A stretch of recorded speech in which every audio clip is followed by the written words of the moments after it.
বসিরহাট লোকসভার সিপিএম প্রার্থী নিরাপদ সর্দার খুলনা গ্রাম পঞ্চায়েতের 170 বুথে ভোট দিলেন। ভদ্রলোক যে প্রিসাইডিংয়ের দায়িত্ব পালন করছে এইরকম একটা বুথে এসে আমি এত বুথ ঘুরেছি, এরকম অভদ্র মানুষ আমি দেখি।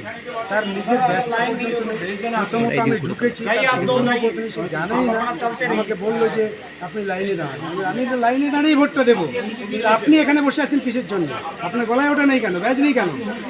আপনি কি ব্যবহার করছেন লোকগুলোর সঙ্গে? এখান থেকে অনেকে ভোট দিয়ে ফিরে গেছে, ভোট দিতে এসে ফিরে গেছে, তারা স্লিপটা নিয়ে আসেনি, স্লিপটা আনেনি বলেই তারা ভোট দিয়ে ফিরে গেছে।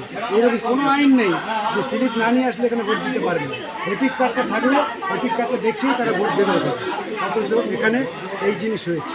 সেই জন্য আমি বলবো যেখানে এরকম একটা প্রিসাইডিং অফিসার যারা যদি দায়িত্ব থাকে, মানুষ তাদের ভরসায় ভোট দেবে। অন্যায় করছে না, আমি তো ধমক দিলাম, বললাম যে কেন এইভাবে আছে। আমি বললাম যে এখন তো ভদ্রতা আছে, আপনি কি কোথায় আছেন?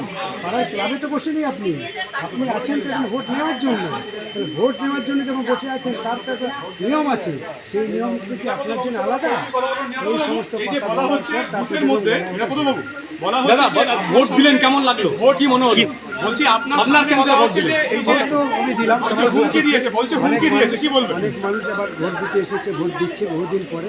হ্যাঁ, ভোট দিতে এসেছে, মন খুলে সবাই ভোট দিচ্ছে, আমিও ভোট দিলাম। হ্যাঁ, সন্দেশখালী ভোট কি এবার একটু অন্য মাত্রায় হবে? মানুষের যা চিন্তা ভাবনা তাতে অন্য মাত্রায় হবে। এখানে আমরা কালকের যারা হুমকি দিয়েছিল তাদের বিরুদ্ধে এখান থেকে অভিযোগ করা হয়েছে।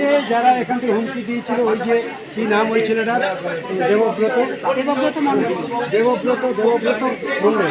এ তো অন্যায় করছে। পুলিশকে আমরা কালকেরও বলেছিলাম ও থাকবে না, যারা অন্যায় করে তারা পাশে থাকতে পারবে না, স্পর্ধা নেই তাদের, সেই জন্য পালিয়ে যাচ্ছে। কিন্তু ওদের হুমকির কাছে মানুষ আর ভয় পাচ্ছে না।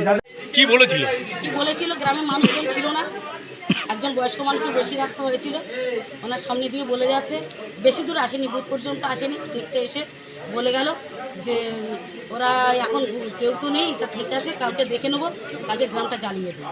কারা বলেছে? টিএমসি। কি নাম জানেন তাদের? হ্যাঁ, কি নাম? ওর ডাক নামটা বাপ্পা বলে ভালো নামটা আমার ঠিক জানা নেই। তারপরে তো আপনারা এই হুমকিকে অপেক্ষা করে ভোট দিতে এলেন, হ্যাঁ, কি মনে হচ্ছে? তবুও আমরা চাইছি যে আমরা ভোট দেবো, আর হুমকি যদি হয় তার জন্য চূড়ান্ত ব্যবস্থাও আমাদেরকে নিতে হবে, কারণ আমাদেরকে বাঁচতে হবে এলাকায়। অর্থাৎ দিদি কি হয়েছিল আপনার সাথে? কি নাম আপনার দিদি? আমার নাম বিনামালি। হ্যাঁ, বিনামালি। বিনামালি। আপনার নামটা? Bureau report, PB news. Evland nursing home, এখানে যে কোনো রকমের চিকিৎসার বিশ্বস্ত প্রতিষ্ঠান, খুবই কম খরচে বিশ্বমানের চিকিৎসা প্রদান করে থাকে। আপনাদের পরিষেবার জন্য এখানে 24 ঘন্টা জরুরি বিভাগ, এছাড়া স্বাস্থ্য সাথী কার্ডেও পরিষেবা প্রদান করা হয়। আজই যোগাযোগ করুন ইভল্যান্ড নার্সিং হোমে। ঠিকানা নবাবহাট মোড়, বর্ধমান। ফোন নাম্বার মনে রাখবেন 9434383966 অথবা 7908496820।